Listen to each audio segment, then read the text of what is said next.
Introducing my next guest, Miss Ebony Payne-English. I would like to thank you very much for taking time out of your busy day to come and sit down and talk with us today. Really appreciate it and appreciate your work. Just want to give a little introduction. She is an educator, an activist, an author, a poet, a writer. A writer and author is the same thing, but still. A singer, songwriter, and a rapper. When I listened to your music, I was like, oh my goodness. So I welcome you to Afternoon. And before we get into the interview, I just have a little surprise for you. Okay. A little message. Hey, Miss Ebony, I'm so happy that you decided to do the show with us. I'm so sorry that I could not be the host of the show to interview you, but I am so excited and so grateful that you decided to help be a part of our podcast. I just wanted to tell you that it's an honor and a privilege. And I just wanted to talk about how you helped me find my creativity. You helped me find my spark at such an early age. Middle school, I was like 12, 13, and you named me J-Rock. That was my poetic name that you helped me find.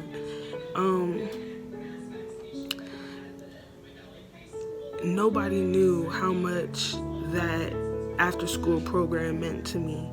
I would write during class. I would write on my breaks, walking to the next class. I would write like 6 poems a day. You helped me to dig deep within my soul, and there's not enough thank yous in the world that I can give to show you my gratitude.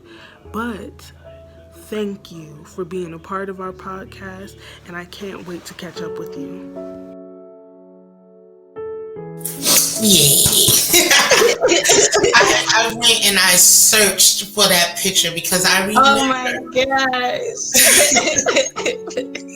I remember when she was like, yes, Miss Ebony.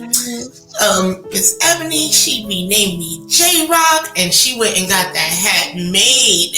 and she J-Rock. For the 2 years that she was in yeah. I forgot the name. I was like Beauclair. No, not Beauclair. DuPont. Thank you very much. I'm like, so long ago. Yeah. But that's a great segue into actually who you are, because in your bio, the very first line says, "You first and foremost, you're an educator," and I can't even express to you what your input in my daughter's life, especially at that time. It helped her find a voice. Little did we know that my daughter has social anxiety, and that just helped her come out of her shell a little bit more, heightened her vocabulary to out of this world, and just the type of poems that she would write. It was like a 30-year-old wrote them, you know. Like, you've been here before, young lady, but yes. She's very wise as a child. Yes. Yeah, very wise. Yeah. She's been here before. She has an old soul, and I think that's maybe because she grew with me. As I was growing, she was growing, you know. So, but another thing that I had saw in your bio as well is you said that your students call you Kuangoza, which is Swahili for guide, right? And they call you Mwaza? I call them Mwaza. You call them Mwaza, Mm-hmm. which is Swahili for creative person. Yeah.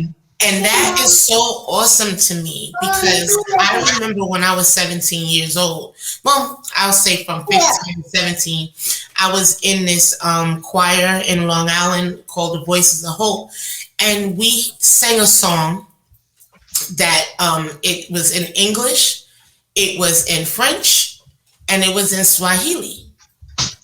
And so I know how to say this one line in Swahili, and it's Nime Kamboliwa Nada Bula Ke Eso. I am delivered by the blood of Jesus. And so,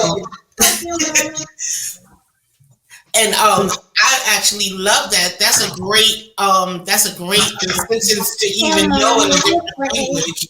And I even taught it to my daughter. I taught it to her, and she was like, "Oh yeah, mommy, make Kamboliwa." And so that was a very good thing for me. Do you speak Swahili fluently, or? I don't speak it fluently. I'm still learning the language. The reason why my students call me Kuangoza is because the word mentor is derived from Greek, the Greek language, and the person that mentor is derived from was a person named Mentos or Mentos, and he was a pedophile. So I didn't want my students calling me something reminiscent of that, and so I wanted to go back to our language, to African language, and find something that was befitting.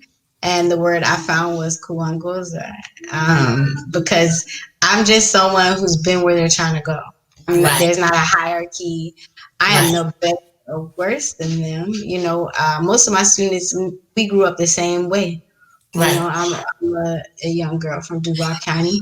I got it out the mud, just like me did.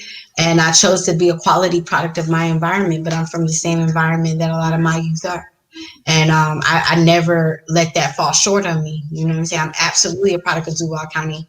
And I've made it my life's work to water the flowers in my community so that more of them can bloom and reap fruit for us all to be better from and nourished from. And I actually saw some pictures. I believe it was you and your daughter. Y'all painted a basketball court, a blue tiger. Yeah. With Nico's a muralist, another teaching artist from Jacksonville, and we were at the Boys and Girls Club at the Bridge, and she was doing a mural on their basketball court. And my daughter, she's an artist; she loves to paint. Love it. And so she came and helped with the project, and it was a really amazing time. It's beautiful. That is beautiful. That's my daughter. I know you hear her singing. Yes. Yeah. It is okay. But when you really hone in on the kids' gifts, it really helps shape them and mold them. Because my daughter knew at an early age that she was artistic. Yeah. So she's artistic, not autistic. I want to make sure I didn't get that artistic. She's very artsy, creative. Yes, creative. And she would always we would get her every Crayola thing, everything known to man, and what that child liked to do was sit there and cut snow. But ultimately, she taught herself how to draw, and she's an artist like that. So just a well-rounded person. But I just wanted to go over some of the books you have written as well. Now, Secrets of, is it Maat? Maat. And that is a book of 42 poems, right? Yeah, it's a 42 poem collection of the it's my interpretation of the 42 laws of Maat. Okay. I did and the one that I'm actually going to buy when we get off of here is The Random Happenings, because I just really I'm intrigued. A comic book about a strong woman of color who is the superhero. And she wanted to save her kids and wound up saving the world, right? How did you come up with that? I know you gave a little bit in the bio, but for the people who didn't read your bio, how did you come up with that? Um, well, the main character, and her name is Nyazi, and I wanted to reimagine the Atlantic slave trade because I was so tired of Black history starting there. My Black history lesson starting there when we were slaves. So I wanted to write a story about the time before the people snatchers came, and Mm, before several generations were robbed right, from their homeland. And so the idea of matriarchy, I don't know anything more powerful than a mother's love. that's I don't right. know anything that can compare No, to what a mother is willing to do for her children. right, So when I was imagining that story, I knew it was wrapped and cloaked in the greatness that once was, that still is, right, in continental Africa, and how that got interrupted.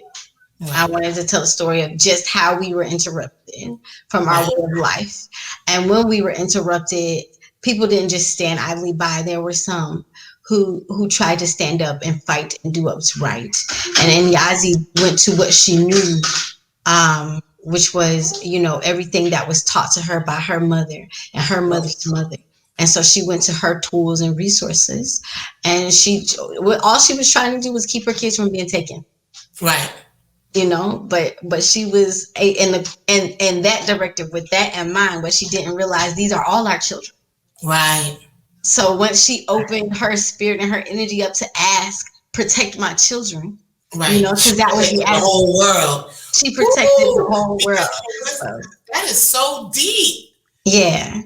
That is so deep, especially when you think of. I know that I believe that I can't cite it, but I believe that I read that the oldest bones that they found in Africa was in West Africa of a Black woman, Yeah. and just to know that and to know that it was a Black woman, you know, her bone just like it's great.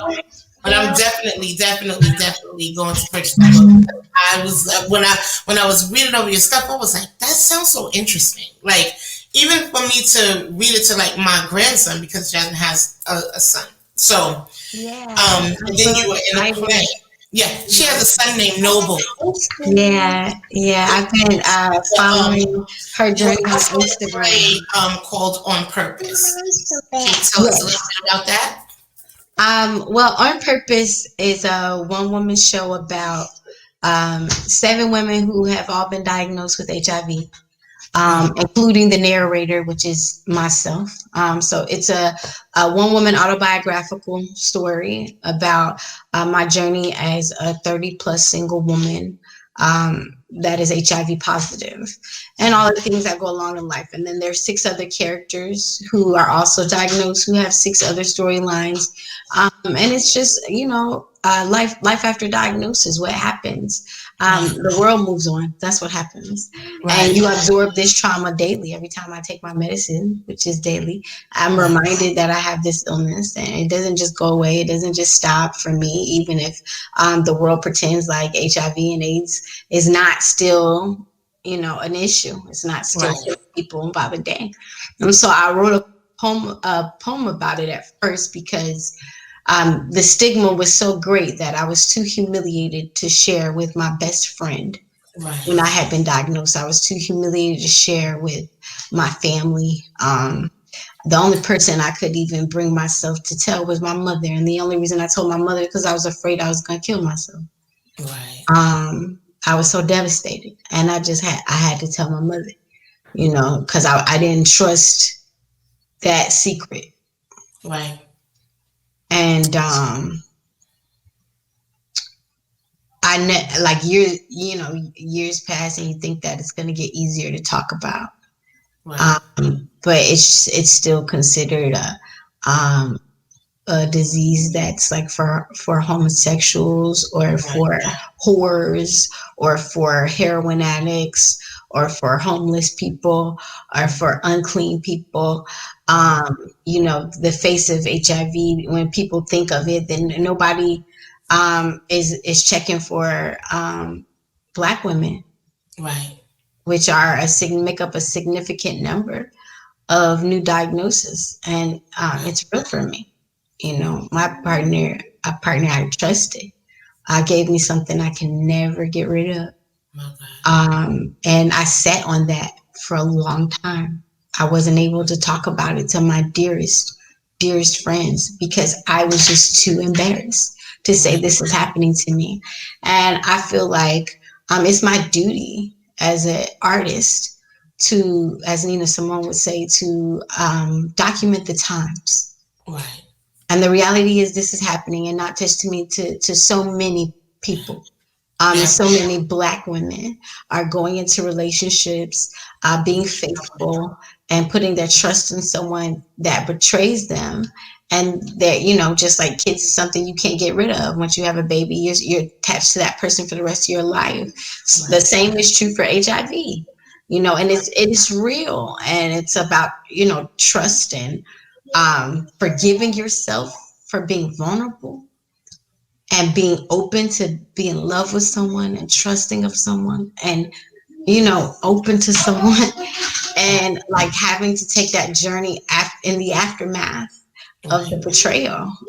So I wrote on purpose about that. It was a way to help not only me cope, but to remove the stigma of the illness. It's something that's manageable, that's treatable, that you can prevent from being transmitted if you would only be brave enough to get tested and deal. Right, and deal with whatever the test may.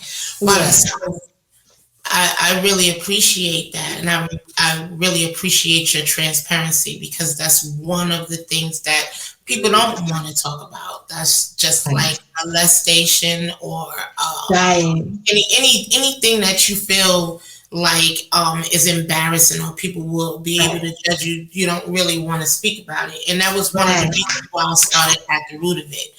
And how it all began was basically getting to the root of me, getting to the root of my problems, and exposing, acknowledging, and being as transparent as possible, due to the fact that if I went through it, somebody else went through it too, and maybe them not coping, I'm coping, or that I did cope, and I give you tools to help you get over the different things. You know, mine is abandonment issues and things of that nature. So, you know, it all goes hand in hand, where you just need a support system. You just need somebody to be there.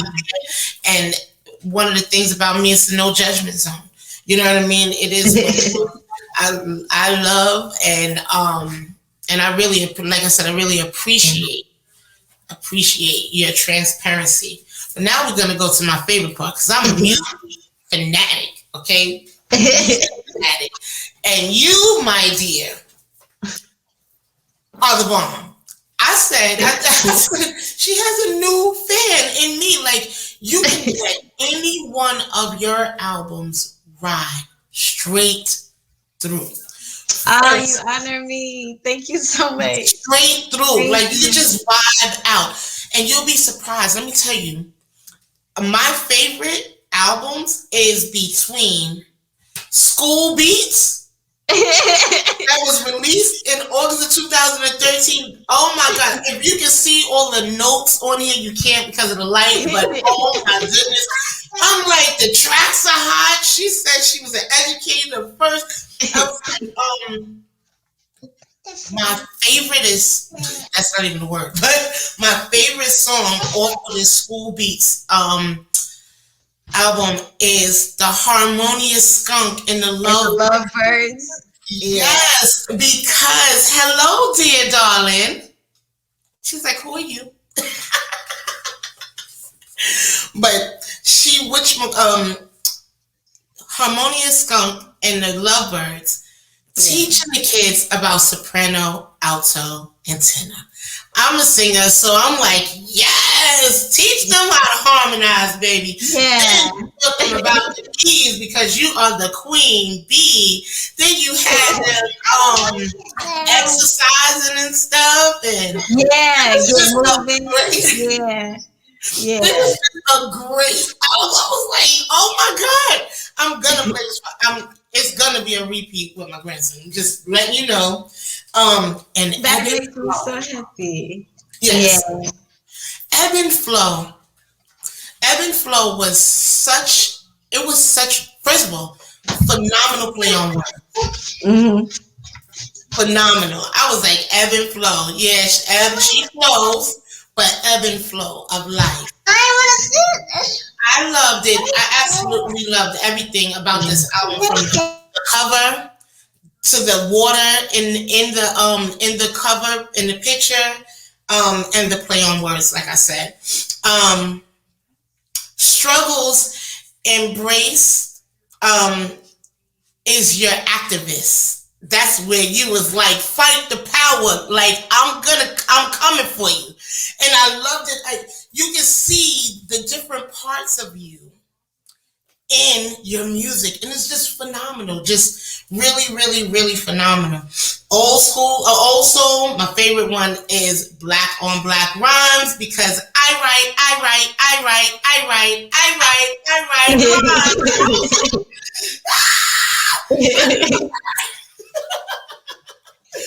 I love it, love it, love it, love it. Spoken word with a purpose. Your activist struggles embrace. I have an album coming March the 7th, my newest. Oh, it's ironic because it's actually called Who One Goes Through. I have to. I'm going to check it out. Again, you have a newfound fan, and I'm going to follow you for the rest of your days. You honor me. You definitely honor me. Thank you. Well, you're worthy to be honored, because your integrity, your character, your love for the kids, your love for yourself, all of those things, they matter, and they make up the person. And it's something that my daughter said, but you don't just put it on, it's in you. And so I beg you actually to continue your purpose and your walk, because you are awesome. Like, you really are an awesome person. Like, even my producer and director, we love your work. And I mean, so I hope that we stay in contact, so that if you have any shows or anything, I would gladly come and be the loud, obnoxious New Yorker in the front row, screaming for Miss Ebony. Miss Ebony. But I'd like to thank you for taking this time out with us today, Miss Ebony. It's been a blessing. Thank you so much. See you really, really soon. Oh, you will.